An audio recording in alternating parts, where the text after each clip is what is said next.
Well, what's happening, everybody? Welcome into the Farzy Show here at the Steven Singer Studios. My name is Marc Farzetta. We got a lot of Phillies conversation today as the Phillies came back yesterday. If you thought to yourself, let me turn this off because they suck. Yeah, they came back. How about that? So we'll get into that conversation, obviously. We have some positive 76ers news. Is it really positive? Let me just say this. Is it really positive if, really, the person that put out the story that was negative and made you upset kind of recanted the story yesterday that made you upset? So then the story of him saying that it's not true makes you feel better?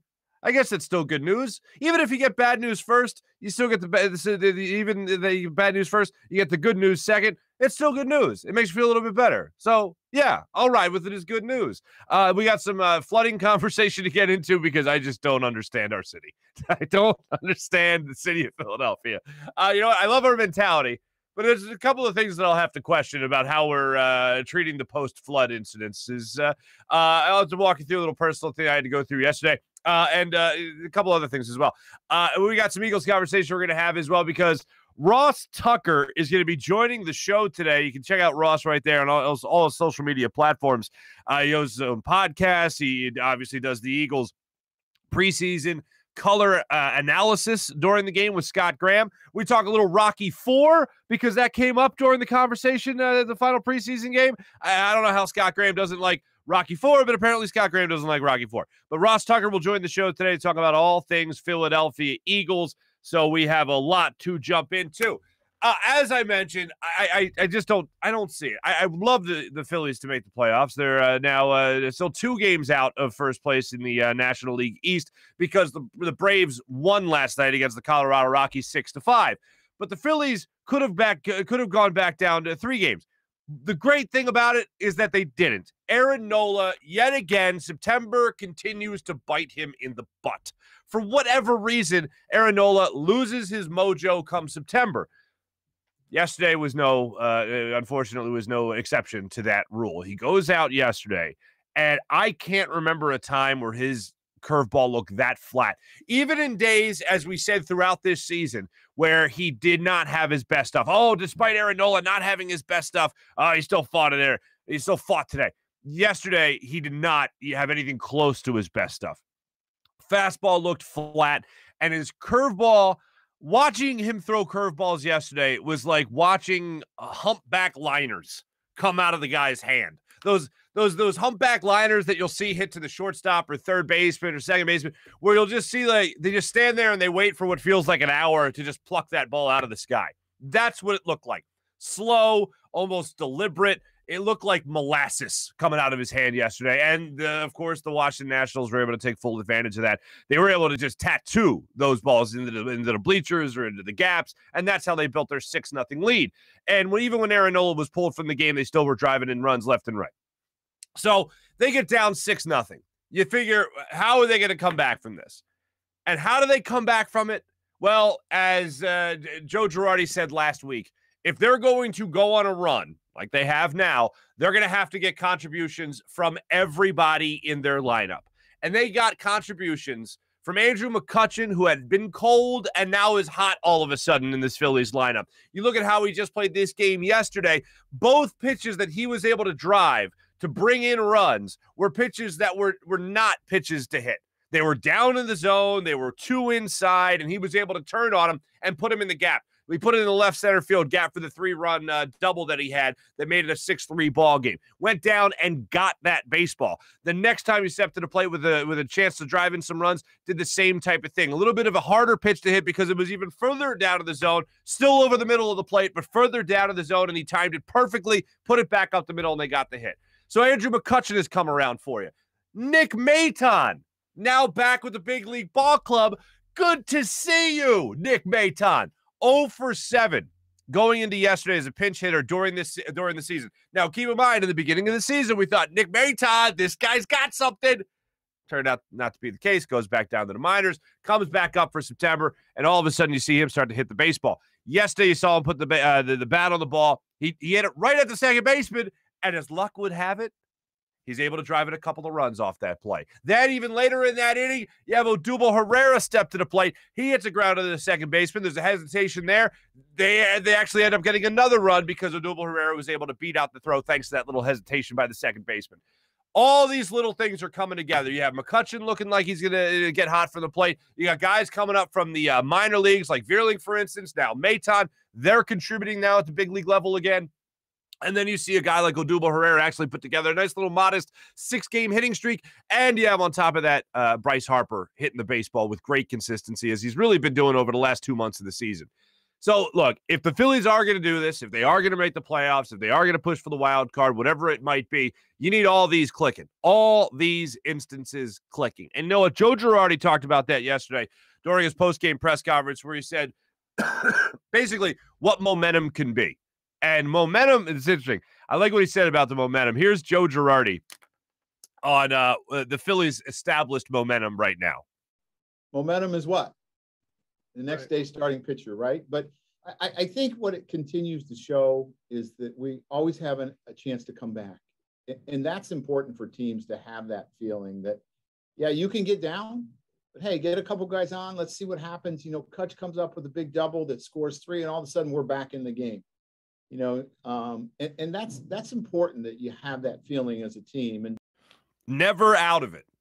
Those are always things that we would say about any team that we've watched with the Phillies that had a solid lineup. And of course, what do we go back to? We go back to 2008 all the time when we talk about a lineup and never feeling like you're out of it, always feeling like something special could happen, feeling like if you're at a game or if you're watching the game at home, you don't want to go to, you don't want to get up and go to the kitchen, you don't want to get up and go to the bathroom. If you're at the game, you don't want to get up and go to the concession stand because Bryce Harper's coming up. You feel like something special is going to happen. Now it's like pick your hero type of thing.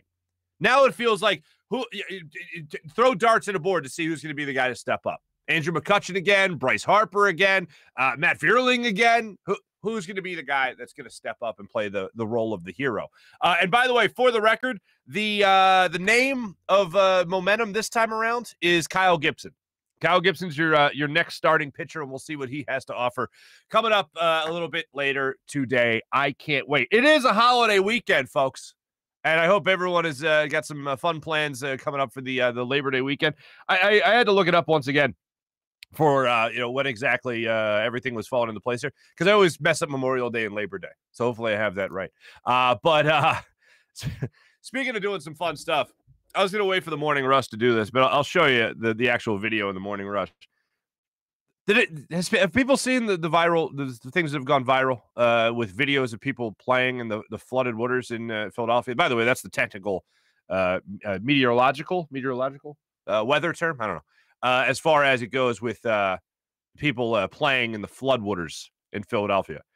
I saw my buddy Bennett sent me the video of the guy inner tubing, the tubing, right? And then I saw, I think it was Philly Chit Chat, Huey Dillon posted a video on Instagram of a guy diving off of the bridge that is it goes over 676 right by the Art Museum. So it's right by all the Made in America stuff that's going on right now. A guy doing like a backflip dive into the waters that's flooded 76 completely. I love how in Philly, we won't touch Schuylkill water. Like, if you've ever, like, I would kayak on the Schuylkill, right? And like a little, I'd put the paddle in the water, and then all of a sudden it'd sometimes spray up and hit you in the face, and you're like, oh God, get it off me! And then like you just see people that don't want to swim in that ever, and like rightfully so. And no, but the minute it floods over our city streets, over our city highways, oh no, let's do backflips and go inner tubing in it. Like, we're a unique type of crazy in this city. God bless us. God bless us, everyone. Anyway, I'll show you the videos of that coming up in just a little bit when we got our social media check-in coming up here. Like I said, Ross Tucker will join us coming up in just a couple of minutes. But the best news of the day yesterday, if you remember during yesterday's show when we were hooting and hollering about Ben Simmons and Joel Embiid's comments and all that, one of the big things that came out of yesterday was that it's not just about Ben Simmons anymore. It's that Joel Embiid now wants to talk about how fans need to be better. And it's like, doesn't seem like now's the time for that, considering this is all on Ben Simmons and this is all on the team and how they handled Ben. Because I hate when we get labeled as we ran people out of town, because Like, I just feel like that is such a heaping pile of BS. Oh, Philly ran Carson Wentz out of town. Really? That wasn't the Eagles? The Eagles didn't run Carson Wentz out of town? The Eagles didn't have an issue with the head coach and the player about giving them too much power and then trying to take that away? And it didn't happen with the front office, and the front office taking Jalen Hurts in the second round when they could have taken maybe a weapon or maybe taken somebody to play in the secondary that could be maybe a starter even this year. And I think the Eagles did a pretty good job of running Carson Wentz out of town. I remember Colin Cowherd years ago talking about Andy Reid, running Andy Reid out of town. I don't know how you run somebody out of town after 14 years, but apparently we ran him out of town. Ben Simmons is being run out of town by the Sixers and evidently by his teammates. I don't think the fans really have much to do with it. But if they are criticizing, and we are criticizing, and he wants to run from that, that's on him, man. That's ridiculous because we were patient for a long time with Ben Simmons. And what did it take for everyone to kind of be on the same? Now it's not just a matter of who wants to get rid of Ben Simmons.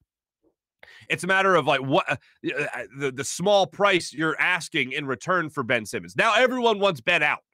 Now it's a matter of just what are you going to get in return for him? So when you look at all that, I think a lot of people will also look at what could leave with Ben. And if you remember, there was a reporter, Jason Dumas, or Dumas, maybe, who is also a sports talk show host in San Francisco. And he released a story yesterday saying that Tyrese Maxey would be included in a Ben Simmons deal because Rich Paul of Clutch Sports wants both his clients out of Philadelphia. Well, how about this? Jason Dumas, I'm not even sure, put this out yesterday that made me feel a little bit better. After responding to his own story, more or less, he says, update, Tyrese Maxey is excited about this upcoming year with the Sixers. As Rich Paul and the Sixers, as is Rich Paul and the Sixers. Paul doesn't want Tyrese out of Philly. However, Ben Simmons' situation is totally separate. That's exactly what I want to see. That right there is exactly what I want to see.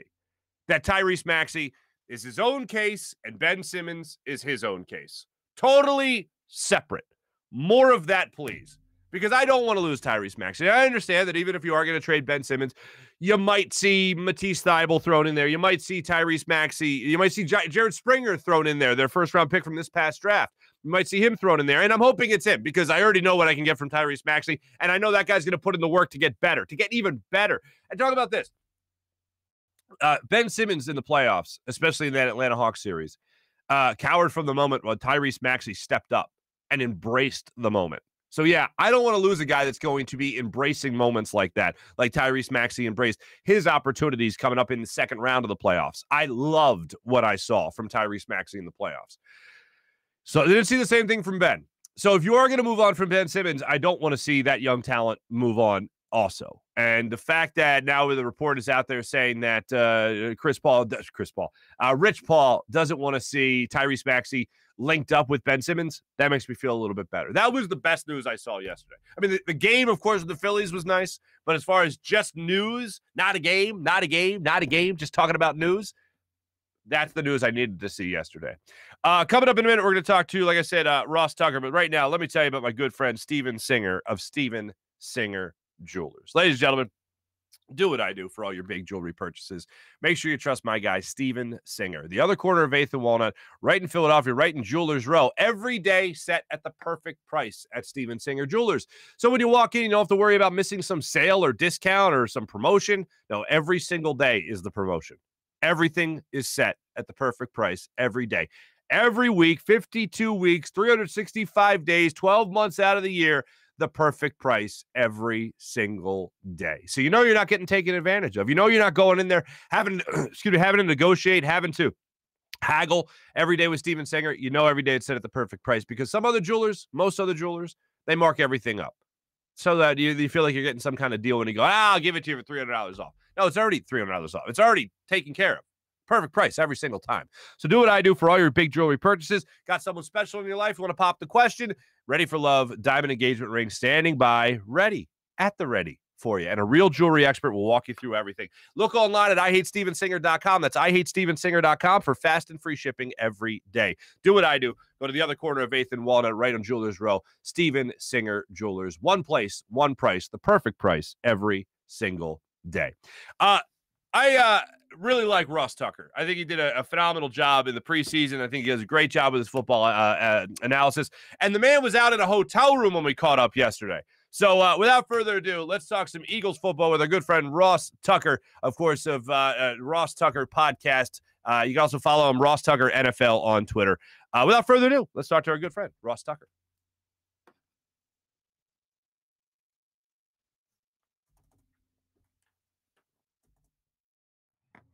And joining us on the Rothman Orthopaedics guest line, you know him from the Ross Tucker Podcast, the Ross Tucker Football Podcast. You know him from following on social media, all his platforms. Former NFL player, now Ross Tucker Podcast. Make sure you follow him on that. CBS Sports, and you know him right now from covering all things with the Eagles throughout the preseason.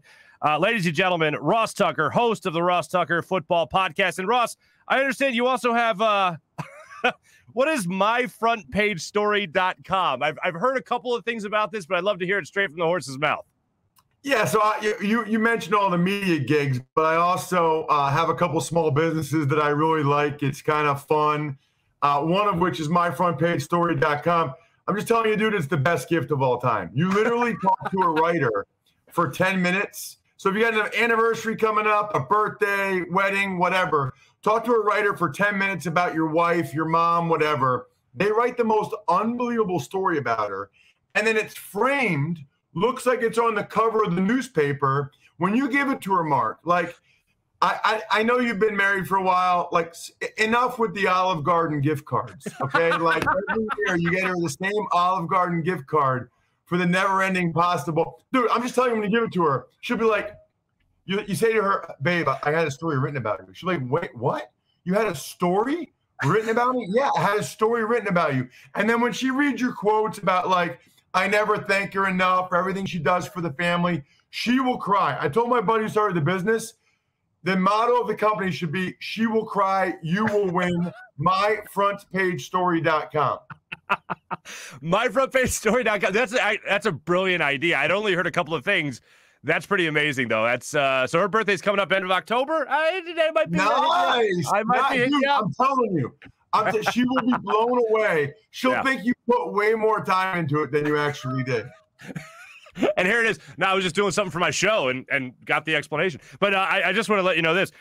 She married a Farzetta, so she married a never-ending pasta bowl, if you know what I'm saying. Ross, I got to say, man, I enjoyed the hell out of you doing the preseason broadcast with Scott Graham throughout the preseason for the Eagles. How much do you enjoy? I mean, because I know you do radio. I know you've done plenty of CBS stuff. I know you did plenty of Westwood One stuff.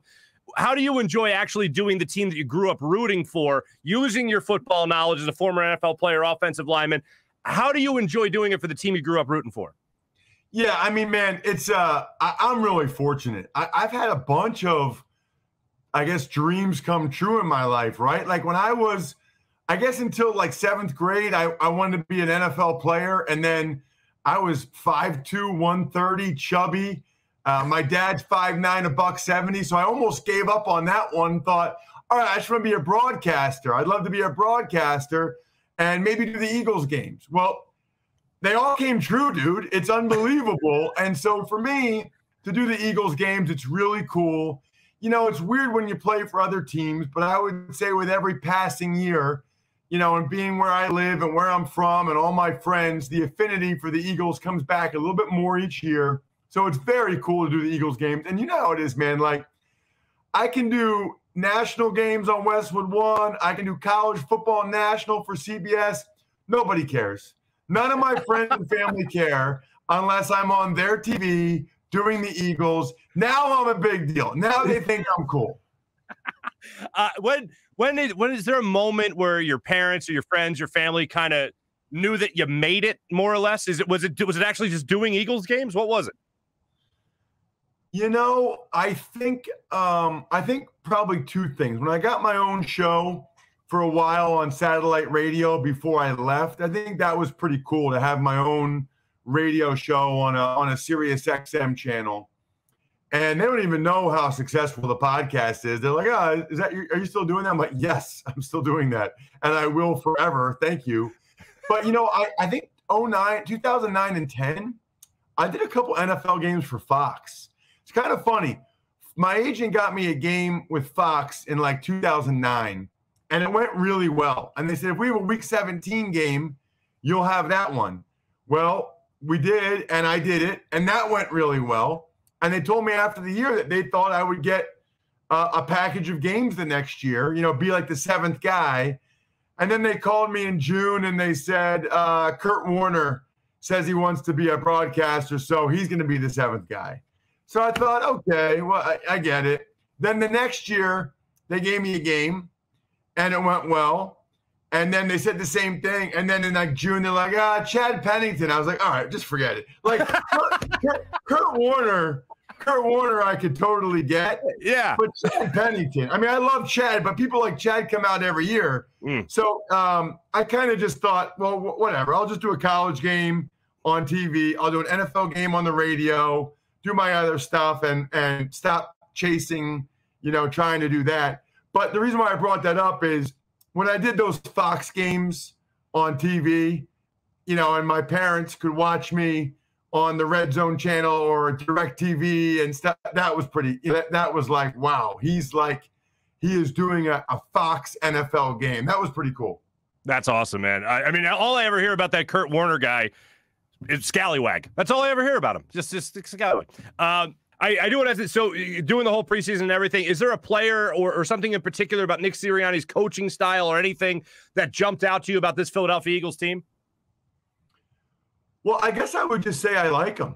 And I think you would like him as well. I don't know if you've met him yet or interviewed him or anything like that. And maybe it helps that he's around my age. I'm 42. I think he's 40, 41, which, by the way, interviewing him and the coordinators who are all younger than me makes me feel crazy old. Like, I am at the point where I am older than the head coach and all the coordinators for the Philadelphia Eagles. Are you kidding me? How did I get so old so fast? Gosh, I should be at the Jersey Shore out until 2 a.m. doing good things, bad things, just doing things at the Jersey Shore Labor Day week. Instead, I'm interviewing these coordinators who are younger than me. But I relate to him. I like his energy. Once he and Scott Graham started going at it about Rocky IV, I was totally sold on the guy. Scott Graham doesn't like Rocky IV. I remember, yeah.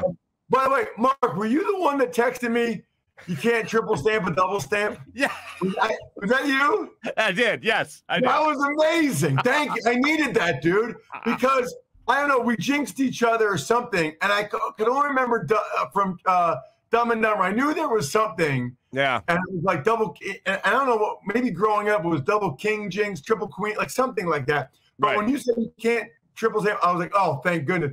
I literally waited. We came back from break, and I was like, by the way, you can't triple stamp a double stamp. When I heard it, I see my wife doesn't follow sports at all, so I'll leave that out of the her story and everything. But she loves Dumb and Dumber. So when I told her that I had texted you that, she that's like when she thought I made it.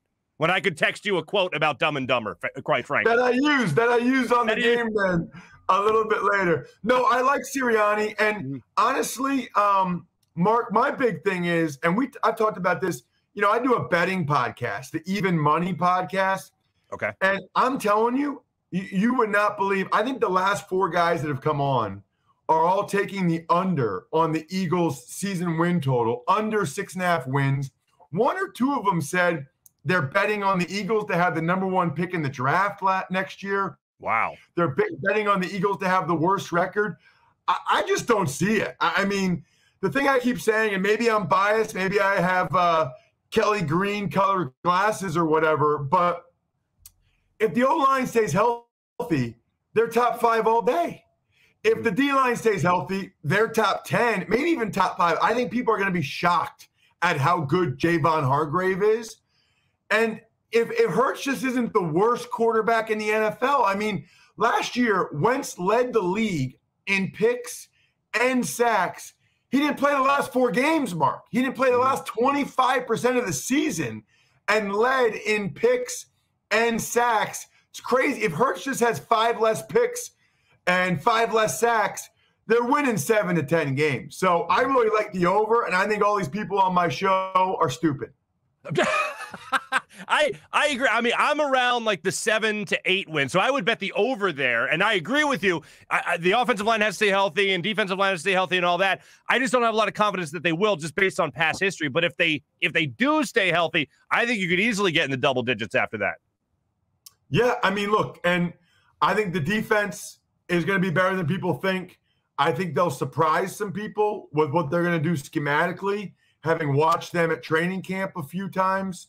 And again, the receivers are young, but they're explosive. And what people haven't talked enough about because of all the trade rumors, Ertz looked awesome in practice. Awesome. So if you get a young quarterback, a great O-line, you should have a good running back, 2 good tight ends. And I think Watkins and Rager give you speed. I think Devontae Smith's going to get open. I mean, he's got it. He knows how to stick that foot in the ground and get open. So, look, they're not going to win the Super Bowl, Mark. I'm not getting carried away. Right. I just think they're going to be better than everybody else seems to think. Do you have a number in your mind that you're thinking about right now for the Eagles? Yeah, I think 8 or 9. I think 7's the low end. I think 10's the high end. So I'll go 8 or 9 is kind of where I think they'll probably end up. Yeah, I'm like I said, I'm right around there as well. What do you make of that young quarterback? What do you make of Jalen Hurts? Well, I wish we would have gotten a chance to see him more, obviously. And certainly that New England game was a real bummer when he had the stomach infection or whatever. But what we did see against the Steelers, I thought looked pretty darn good. And I know there were a lot of reports coming out of camp that weren't favorable, but he looked good in the joint practices I was at. He looked good in the one preseason game he played. Everybody tells me he kept improving and getting better throughout camp. I think there will be some ups and downs. I don't think he's going to be a top 10 quarterback in the NFL. I don't think he's going to be the worst. I don't think he's going to be one of the 5 worst. I think they're going to incorporate his running ability, which will really help Miles Sanders. I think he is going – look, if they win 8 or 9 games, like I think they will, then Hurts played solid football. The real interesting part about that, Mark, is going to be whether or not that is enough for the Eagles to say – yes, he's our guy in 2022, or we can still be better. In other words, if they win double-digit games, he'll be the guy in 2022. If they hit the under and they win less than 7, right, you got to think that they'll probably be looking with all those draft picks they have to improve that position. Right. It's the 8 or 9 where they might kind of be like, all right, we saw enough there that we'd be happy with him and continue to grow there, but if we can get somebody like Russell Wilson or whatever, maybe we should consider that. When you were in the booth, and when did you get the news that Jalen Hurts wasn't going to be playing in the game, and how did that go down? When Joe Flacco ran on the field. And, dude, speaking of, made it, right? Right. That game, Mark, was live on NFL Network. Our feed, Eagles Television Network, was live on NFL Network. Can't tell you how many text messages and tweets I got. It was the second highest rated preseason game in 3 years because it was the only game on. And people are curious about the Patriots and Cam and Mac Jones and curious about the Eagles. So it was a big opportunity for me, a lot of eyeballs. And Flacco comes running out. And they told me the day before Hurts are going to play. And I'm like, what is going on? I was confused. And then Dave Spadaro said he had a stomach issue, and he obviously did. They wouldn't have had him go through all the warm-ups, everything he did to then send him to the hospital or whatever. But major bummer for me. And then the whole game, the Eagles really got blasted. I mean, the play of the game that we had to pick for a sponsor was like a Raekwon Williams fumble 12 yards down the field, forced fumble in the fourth quarter. That was the play of the game. I mean, it was slim picking. So unfortunate for me from a broadcasting standpoint, ultimately pretty irrelevant for the Eagles in terms of what matters for this season. Gardner Minshew being here, do you think he'll eventually be the backup? Do you think that Jalen Hurts is on a short leash with Gardner Minshew being here? How do you see that quarterback room kind of shaping up? I don't think short leash at all. Okay, I think they're committed this year to seeing what Jalen Hurts has and knowing that there will be ups and downs. You know, people don't want to hear it because they're not happy with him right now. But Howie Roseman's a forward thinker. I mean, Howie's always looking a move or two ahead. I really think there's two reasons here, Mark. Number one, they want to make sure they have an inexpensive but legit backup quarterback in 2022. Minshew's under contract for 2 more years. That way they don't have to have a guy like Flacco for $3.5 million guaranteed next year. So that's number one, all right? Number two, you know, Ryan Tannehill, Cam Newton, Carson Wentz, Kirk Cousins, they've all gone on the COVID list already. Mm-hmm. So what happens if Flacco or Hurts go on the COVID list, or both? I think they want to – I don't even know if they'll have Minshew in the same room as those guys. I don't know what they'll do, but they want to make sure I think they're covered. They don't want to be playing a wide receiver like the Broncos did last year. Mm-hmm. I wanted to ask you this last thing here just regarding Nick Sirianni. Would you have played Jalen Hurts in the third and final preseason game? Probably not, no. Okay. You know, those joint practices, that's a lot of work, man. I mean, that's 4 days going against an opponent, and they get a lot of snaps and a lot of reps in those 4 days. I probably would not have subjected him to the injury risk. I mean, you could have put him out there for a series or two, but J.K. Dobbins tore his ACL on the 9th play for the Ravens, which kills the Ravens this year. So I probably would have done the same thing. It is interesting, and Nick and I talked about it multiple times. There were a bunch of teams that treated the third preseason game like they used to treat the third preseason game, which is the dress rehearsal for the starters. Right. Then there's also a bunch of teams that treated it like the fourth preseason game, and they played nobody. And I don't know who's right and who's wrong, but you're only really wrong if somebody gets hurt. So I think I'm a conservative person. I would probably err on the side of caution as well. Now, selfishly, since I'm the preseason TV guy, they should play all the starters the whole game every time. Especially when they're on NFL Network. yeah, but I'm the guy that because I lived it. I love seeing the young guys. I said this the one game, but 2 years ago, Mark, in the last preseason game, it was Boston Scott and Alex Singleton and TJ Edwards and Greg Ward. Mm-hmm. And then at the end of that season, when they won 4 in a row to win the division, those were the guys scoring the touchdowns. I mean, it was Boston Scott and Greg Ward. So I like getting a chance to see those guys because with the Eagles' injury history recently, some of them are going to play. I mean, some are going to start a bunch of games this year. Right. That's been the track record. Mm-hmm. Absolutely. First, I just wanted to say this. Rocky IV is a phenomenal movie. And if I'm not mistaken, for a long time, it was the best-selling sports DVD worldwide, Rocky IV. I remember looking that up years ago simply because Rocky beat the crap out of a Russian and the rest of the world loved that. So worldwide, one of the best-selling sports DVDs of all time. So there you go. Well, I said this during the game, and I'll tell you. I'm telling you right now, I don't even know who the heavyweight champ of the world is or the UFC champ, but if the Rocky IV soundtrack was playing, I am convinced as long as that music was playing, I could beat that dude up, whoever it is.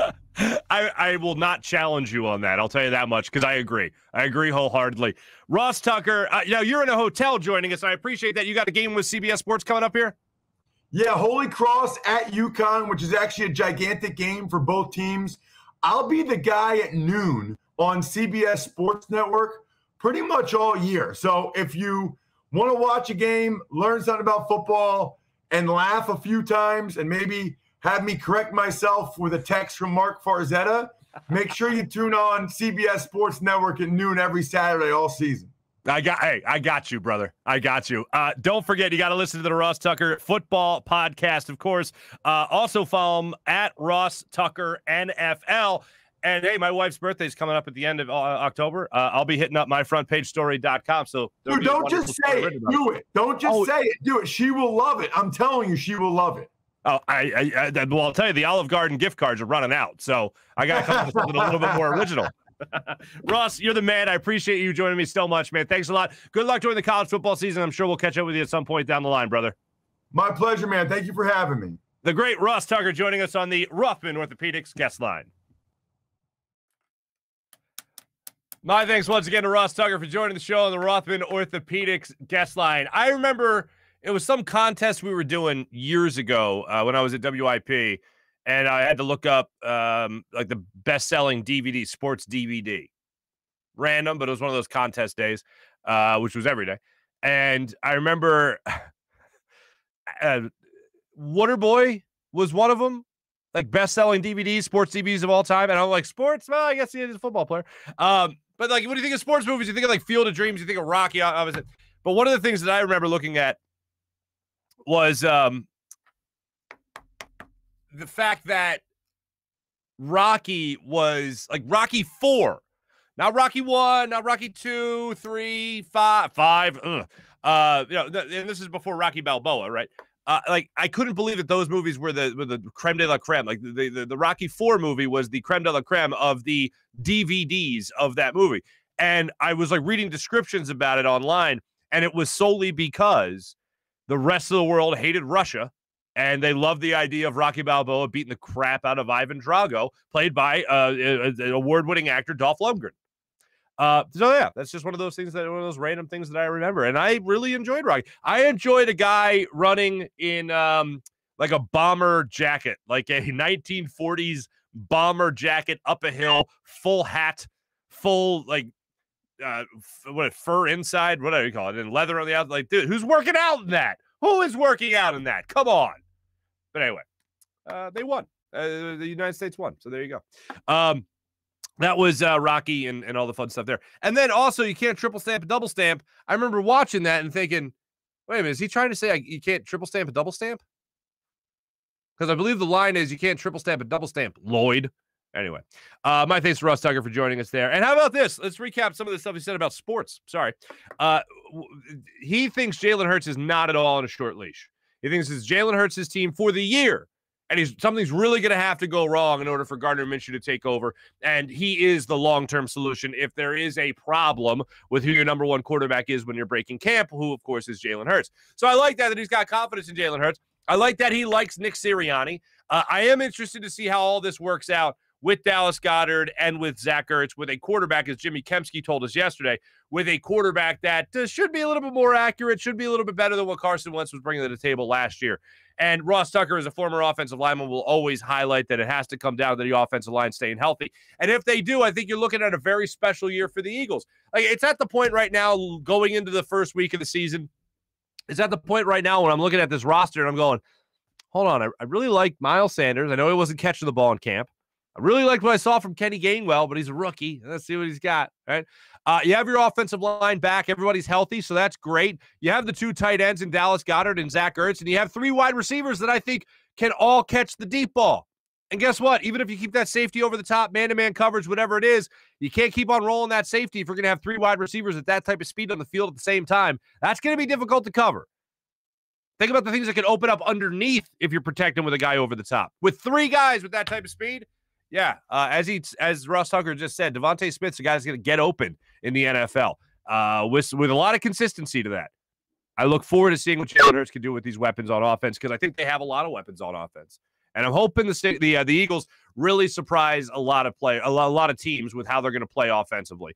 And this is going to be the biggest test for Nick Sirianni. I know I've said, and this is true. I look forward to seeing how he handles adversity throughout a season, both in the game with game planning and play calling as well. But I look forward to how he handles adversity on the football field if things aren't going the way. Adjustments is going to be a big thing. Watching him make in-game adjustments is going to be huge because Doug, not a lot of in-game adjustments. Andy Reid, not a lot of in-game adjustments. It was all about the game plan going into it. When stuff started hitting the fan, how are you going to adjust to it? We'll see how Nick Sirianni does with that. So I look forward to seeing that. Let me tell you about our friends. It's Rothman Orthopaedics. Rothman Orthopaedics. Do what I do. Trust Rothman Orthopaedics, ladies and gentlemen. Remember the old you?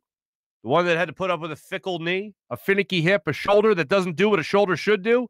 Well, the Rothman approach to orthopedics is here to get you back to being you, back to running, walking, working, and playing, back to living your life the way you want. With same-day appointments available, you can start today at RothmanOrtho.com. That's RothmanOrtho.com, the official orthopedic partner of your Phillies, Eagles, and 76ers. How about our friends at Steak and Maine? My man, Tony Cavada, hooking it up at Steak and Maine.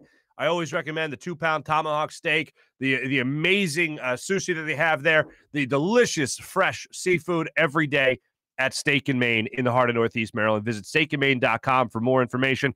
Whether you like to dine in their beautiful steakhouse, their awesome bar, great relaxing patio, you can enjoy it all at Steak and Maine. And make sure when you do, you enjoy Cavada Cellars wine. From his family to your family, Cavada Cellars wines. I always recommend their Pinot Noir is out of this world delicious. It is fantastic. So make sure you check that out when you go to Steak and Maine and steakandmaine.com. The Philadelphia Eagle roll is delicious. I recommend that for the sushi. And the nachos are out of this world as well. I don't think I mentioned to you guys how good the nachos are, but they are fantastic. Make sure you check out Steak and Maine, steakandmaine.com for more information. And all that's going on in Philadelphia sports, make sure you're following it with PHL Sports Nation. Philadelphia Sports Nation, enhancing your Philadelphia sports fan experience.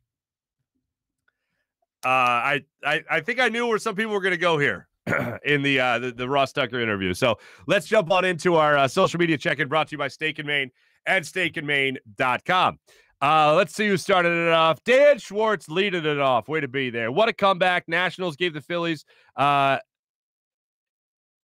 Ava Aaron Nola's punishment for sucking should be him getting forced the forced vaccine. April's checking in. Morning, everyone. T-Bro, Farzy, chat, what's going on this fine Friday morning? Holiday morning, ladies and gentlemen. I'm actually going down the beach. Going down the beach in a little bit. Let's see. Yeah, they came back with help. I don't know. That's fine. All the help in the world. Who gets more excited about preseason, Ross Tucker or Elliott Short Parks? That's right. Howie Roseman is the correct answer.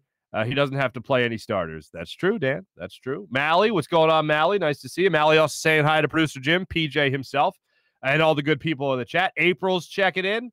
So you guys will appreciate this. My work is letting us dress down today and wear football jerseys. I'm way too excited about it. Wow. April, you just made me think of something I haven't thought about in a long time.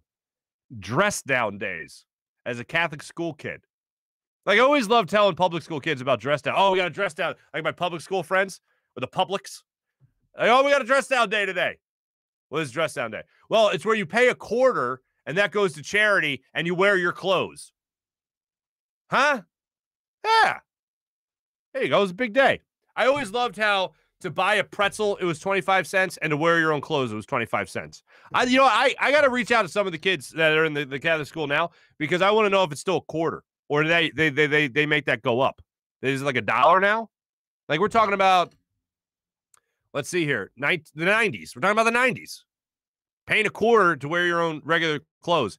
Man, those were some badass days too. If you had a dress down day and it was a Friday or a half day, what we would do as going to the mean streets of Doylestown, folks, we would we'd wear our clothes, and if it wasn't a dress down day, we'd all like take turns going to the bathroom to get changed, and then you'd walk into town.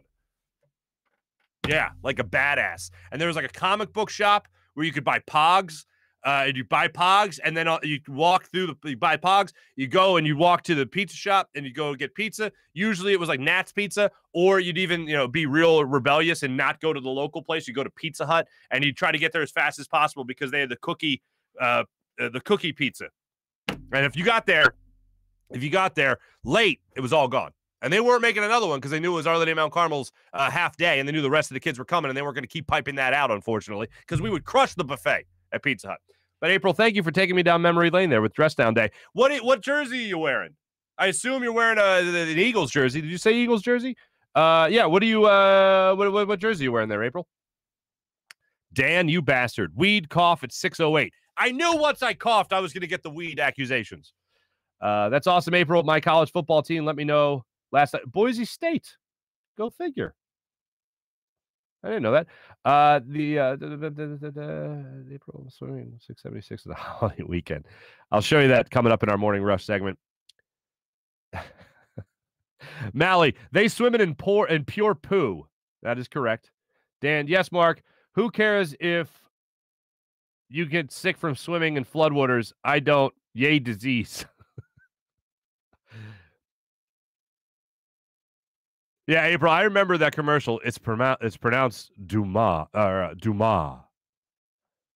It also reminds me of Shawshank Redemption, when they're going through books in the library, and the one guy goes, by Alexander Dumbass. That's what it says. It's pronounced Dumas. Was that Don Quixote? I don't know. Let's see who else we got. Mally, Greg. Who is he? John Clark partying at the shore at 2 a.m. Laugh out loud. What? How did John get thrown into the mix here? Mark, stop saying the name that we should not say.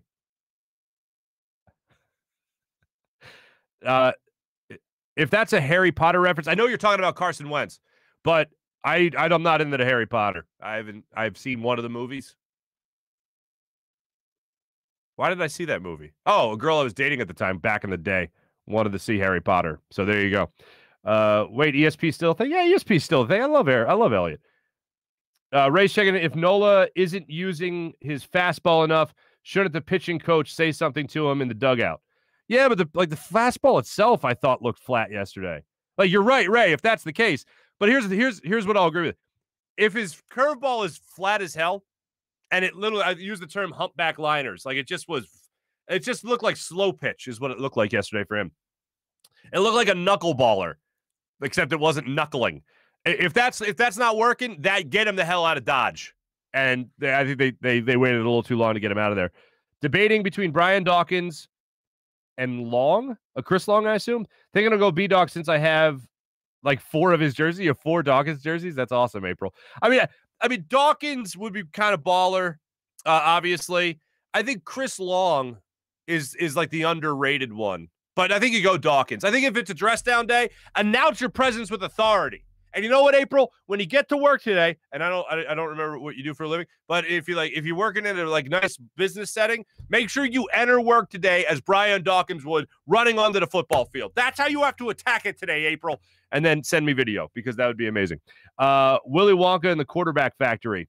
I like that, Birdman. Birdman checking in from the East Coast. What's up, Birdman 951? Welcome in.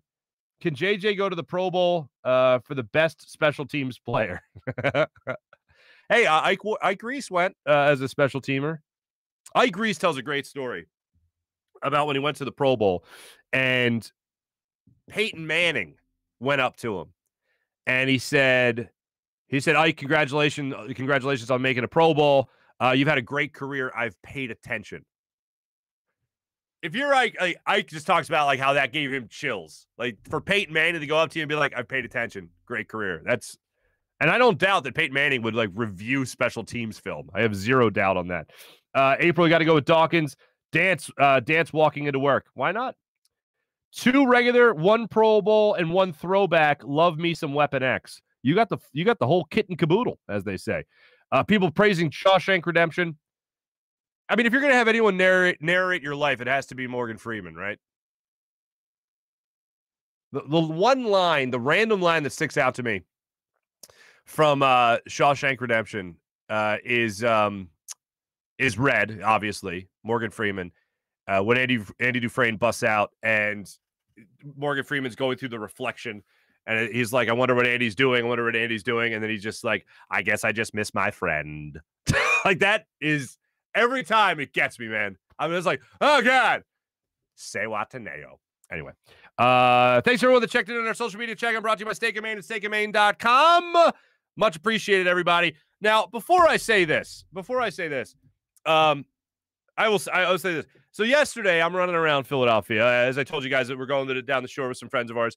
And I love to cook. As you guys know, I've talked about it when I was in Colorado. I made a dinner for 30 people. I just love cooking. Like, I love to cook, and I love to cook for a big audience, right? For people that want to eat. And so I texted my friends, and I was just like, so what do you guys want to eat? And they're just like, they said, make meatballs. So I'm making meatballs. They said, make chicken cutlet. I made chicken cutlets. Saw my friends over at Lombardi Meats. What's up, guys?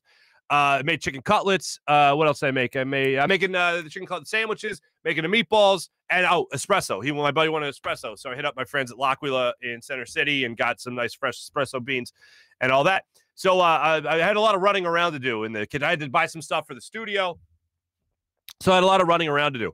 And I'm going around the city, and I'm trying to get on 676, completely unaware. As soon as the show was over yesterday, I got in the car, and I was out of Dodge, folks. And I'm running around the city, and I'm trying to get on 676, and I'm like, what the hell, God? And I'm thinking it's for Made in America. I'm like, damn it, what the hell, man? So I got to go around the city and find a way to get to South Philadelphia. And I do, fine, whatever. And then I try to come back, and 676 is closed, getting off 95 onto 676. And I was like, God damn it, come on, man. And I get home, and I start checking social media, and I couldn't believe what I was seeing.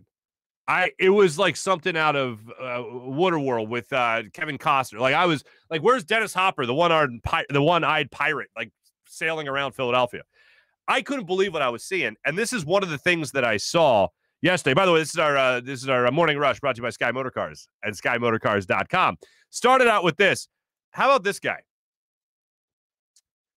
This is on 676 eastbound, and I couldn't believe this for a couple of reasons. One, this was my introduction to how high the water was down there. Unbelievable. And then the fact that you literally have people scared to go anywhere near the Schuylkill, which I learned from my journalism teacher, Bill Ordine, that you never say Schuylkill River. You only say, like, to say Schuylkill River is redundant because kill apparently in Dutch, I think, means river. I don't know. But I think you have to clarify because other people might think you mean the Schuylkill Highway. But anyway, people are afraid of the water in the Schuylkill River. And then they go tubing on that. And I couldn't find the video for you, the guy doing the backflip dive into the water. But oh my God. Not in a million years, folks. Not in a million years. You know what Shawshank Redemption? When he crossed through 5 football fields of filth, I can't even imagine. That's what I thought of when I saw the 676 was that flooded. And people were swimming in it, tubing in it. Hey, to each their own, folks. All I'm saying is you ain't going to see me in there. But look how high, one more time, look how high that water is. That is insane to me. By the way, I want to get you this guy's name. I know the account was up there. I just want to make sure I get you the guy's name. You know, give it its due diligence, if you will, because I want to make sure I credit the people correctly. I want to make sure I do that all right and stuff. Austin Furdock. That's him out there on the fine water. So that's people having themselves some good times. That's how you enjoy it, I guess. Yeah. That and a combination of Made in America, trying to get on 676 and all that stuff. Man, that was a pain in the ass. But anyway, to each their own, as they say. To each their own. Also, all right, so Phillies are back at it tonight. They're going to go for their 8th win in a row. Now, I thought they had never won consecutive games, 5 games in a row with scoring 7 runs. I thought they never did that. Turns out it's 7 straight games, 7 or more runs. They have done that now for the 7 straight games. First time they've done that since 1933, which is just bonkers, if you ask me. Phillies back at it tonight.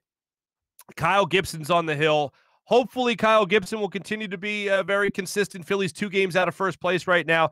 They start a series with the Marlins tonight. 7:10 start time in Miami. Kyle Gibson takes the ball. He's 10-5, obviously, on the season with a 2.94 ERA. Let's cross our fingers, and let's just hope that they keep on going. Because you know what? You still got a week to go before the Eagles officially kick off their season. Keep us interested, because I'm still interested. I still can't. I want to bet on them and say that they're going to make the playoffs. I just can't do it, just not yet. Let's see how it goes. Ladies and gentlemen, I hope all you guys have a wonderful Labor Day weekend. I hope whatever you're doing, you can stay safe. You can have a great time. If you're going swimming in floodwaters, then you know what? Good luck to you. If you're not, you're just staying close to home or you're going to the beach, have some fun. I wish you nothing but happiness doing all that. Thanks for watching. Thanks for listening. My name is Marc Farzy here at the Steven Singer Studios. Jim Hyden produced the program. This is a Buzz Sports and Entertainment production.